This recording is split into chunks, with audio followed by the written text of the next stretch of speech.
లష్కర్ లడాయి వెనుక మాజీ మంత్రి లెక్కేంటి? సికింద్రాబాద్ కేంద్రంగా తలసాని ఎత్తుకున్న అజెండా వర్కౌట్ అవుతుందా? సికింద్రాబాద్ ని మున్సిపల్ కార్పొరేషన్ చేయాలని మాజీ మంత్రి ఎందుకంత పట్టుబడుతున్నారు? దీని వెనుక రాజకీయ వ్యూహం ఉందా? ఇంతకు మాజీ మంత్రి తలసాని శ్రీనివాస్ యాదవ్ స్కెచ్ ఏంటి? పొలిటికల్ సర్కిల్స్ లో దీనిపై ఏం చర్చ జరుగుతోంది?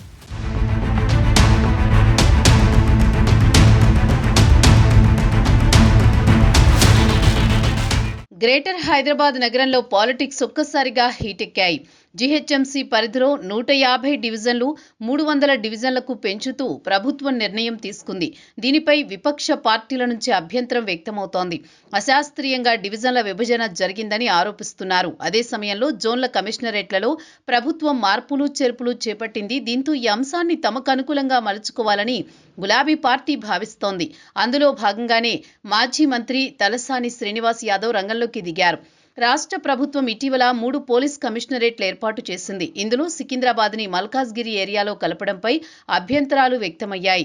సికింద్రాబాద్ అస్తిత్వ పోరు పేరుతో పెద్ద ఉద్యమానికి తెరతీశారు. స్థానిక లష్కర్ జిల్లా సాధన సమితితో కలిసి పోరాటం మొదలుపెట్టారు. దీనికోసం ధర్నాలు, బంద్లు, ర్యాలీలు చేస్తున్నారు. ప్రభుత్వం స్పందించి సికింద్రాబాద్ కార్పొరేషన్ ఏర్పాటు చేసేదాకా ఊరుకునేది లేదని అంటున్నారు.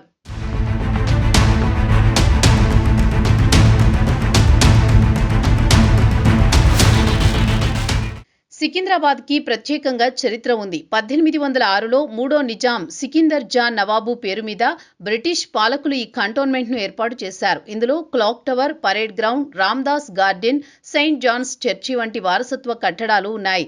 జంట నగరాల్లో ఒకటిగా సికింద్రాబాద్ కి ప్రత్యేక గుర్తింపు ఉంది. దీన్ని జీహెచ్ఎంసీలో కలిపేస్తే అస్తిత్వం కోల్పోతుందని బీఆర్ఎస్ నేత తలసాని అంటున్నారు. దేశంలోనే పెద్దదైన సికింద్రాబాద్ కంటోన్మెంట్ ని బల్దియాలో కలిపేయాలని అంటున్నారు. ప్రభుత్వ నిర్ణయంతో సికింద్రాబాద్ ఇప్పుడు ఉద్యమాలకు కేంద్ర బిందువైంది. తలసాని శ్రీనివాస్ యాదవ్ మాజీ మంత్రి, ఎమ్మెల్యే ఉమ్మడి రాష్ట్రంలోనే మంత్రిగా పనిచేశారు. ప్రస్తుతం సనత్ నగర్ ఎమ్మెల్యేగా ఉన్నారు. అంతకుముందు సికింద్రాబాద్ నుంచి ప్రాతినిధ్యం వహించారు. సికింద్రాబాద్ లోక్సభ పరిధిలో తలసాని శ్రీనివాస్ యాదవ్కు గట్టి పట్టుంది. అందుకే ప్రభుత్వం తీసుకున్న నిర్ణయంపై తలసాని వ్యతిరేక గళం వినిపిస్తున్నారు. సికింద్రాబాద్ పరిధిలో వరుసగా సమావేశాలు నిర్వహిస్తున్నారు. గులాబీ నేతలతో పాటు వ్యాపార, వాణిజ్యవేత్తలతో కలిసి సికింద్రాబాద్ అస్తిత్వ పోరాటం మొదలుపెట్టారు. రాష్ట్ర ప్రభుత్వం తాజాగా గ్రేటర్ డివిజన్ల సంఖ్యను 300కు పెంచింది. 3 కార్పొరేషన్లు ఏర్పాటు చేయాలనే ఆలోచనలో ఉంది. దీంతో సికింద్రాబాద్ను మల్కాజ్గిరి జోనల్ కమిషనరేట్ పరిధిలో కలిపారు. దీనిని మాజీ మంత్రి తలసాని శ్రీనివాస్ యాదవ్ తీవ్రంగా వ్యతిరేకిస్తున్నారు. మరోవైపు జీహెచ్ఎంసీని 3 కార్పొరేషన్లు చేస్తే మల్కాజ్గిరిని కార్పొరేషన్ చేస్తారని చర్చ జరుగుతోంది. దీనిపై సికింద్రాబాద్ ప్రజల మనోభావాలు, అస్తిత్వం లాంటి అంశాలను తలసాని తెరపైకి తెచ్చారు. చారిత్రకంగా అనేక ప్రదేశాలు ఉన్న సికింద్రాబాద్ కేంద్రంగా లష్కర్ పేరుతో ప్రత్యేక మున్సిపల్ కార్పొరేషన్ చేయాలనే డిమాండ్ని తలసాని వినిపిస్తున్నారు.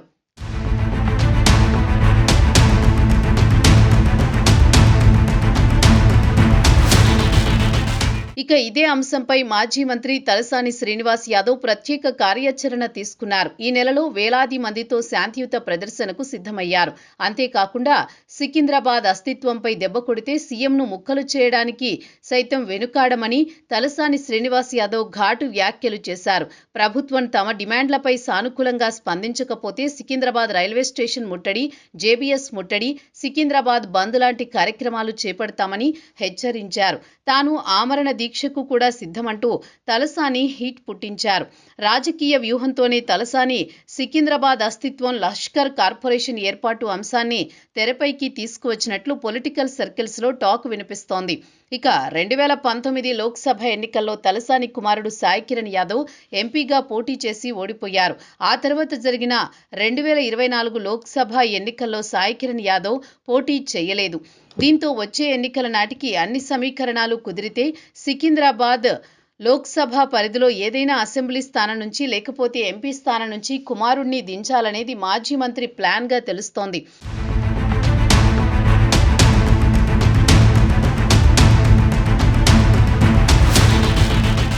మరోవైపు తాను రాజకీయంగా మరింత బలపడాలని తలసాని భావిస్తున్నారు. ఇటీవల బీఆర్ఎస్ డిప్యూటీ ఫ్లోర్ లీడర్గా తలసానిని కేసీఆర్ నియమించారు. అందివచ్చిన అవకాశంగా భావించి తలసాని లష్కర్ పోరాటాన్ని ఎంచుకున్నారని చర్చ జరుగుతోంది. బీఆర్ఎస్ నేతల డిమాండ్కి బీజేపీ నేతలు కూడా మద్దతు ఇస్తున్నారు. కేంద్ర మంత్రి కిషన్ రెడ్డి లష్కర్ జిల్లాతో పాటు సికింద్రాబాద్ కార్పొరేషన్ డిమాండ్కు మద్దతు పలుకుతున్నారు. అటు మల్కాజ్గిరి ఎంపీ ఈటెల కూడా సికింద్రాబాద్ సెంటిమెంట్ని గౌరవిస్తూనే మల్కాజ్గిరి అస్తిత్వాన్ని కాపాడాలని కోరుతున్నారు. అటు అధికార పార్టీ మంత్రి పొన్నం ప్రభాకర్ తలసానిపై మండిపడ్డారు. గత ప్రభుత్వంలో మంత్రిగా ఉండి తలసాని ఎందుకు జిల్లా చేసుకోలేకపోయారని ప్రశ్నించారు. మొత్తానికి సికింద్రాబాద్ అస్తిత్వ పోరాటంలో తలసాని పై చేయి సాధిస్తారో లేదో చూడాలి. సికింద్రాబాద్ లాంటి సమస్యల పరిష్కారం, జీవన ప్రమాణాల మెరుగుదల, వీటిపై దృష్టి పెట్టకుండా కేవలం జిల్లా, కార్పొరేషన్ హోదా పేరుతో భావోద్వేగాలు రెచ్చగొట్టడం వల్ల సామాన్యుడికి వచ్చే లాభం శూన్యం. కానీ ప్రస్తుతం సికింద్రాబాద్ చుట్టూ ఇదే రాజకీయం నడుస్తోంది.